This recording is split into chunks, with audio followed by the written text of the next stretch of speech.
বিসমিল্লাহ, আলহামদুলিল্লাহ, সালাতু ওয়াসসালামু আলা রাসূলিল্লাহ। মানুষের মাথার চুল বা দাড়ি যখন সাদা হয়ে যায় তখন সেটাকে পরিবর্তন করা সুন্নাত। সাদাটাকে পরিবর্তন করা বা খেজাব লাগানো সুন্নাত। তবে সেই খেজাবটা কালো ব্যতীত যে কোনো রং হতে পারে, বিশেষ করে তার মেহেদি রং অথবা মেহেদি লাল কালো মিশ্রিত এরকম রং হতে পারে। কেননা আল্লাহ নবী সাল্লাল্লাহু আলাইহি ওয়াসাল্লাম বলেছেন যে তোমরা এই বার্ধক্যের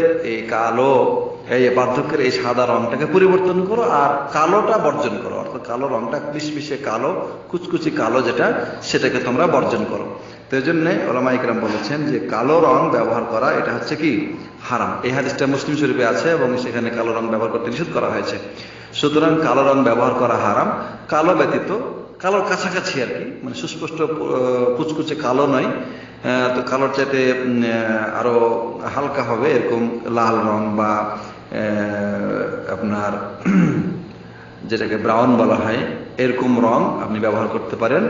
বার্ধক্যের এই সাদা রংকে পরিবর্তন করতে পারেন, এটা আপনার জন্য বৈধ আছে, ইনশাআল্লাহ কোনো অসুবিধা নাই। কালো বর্জন করতে হবে সর্ব অবস্থায়।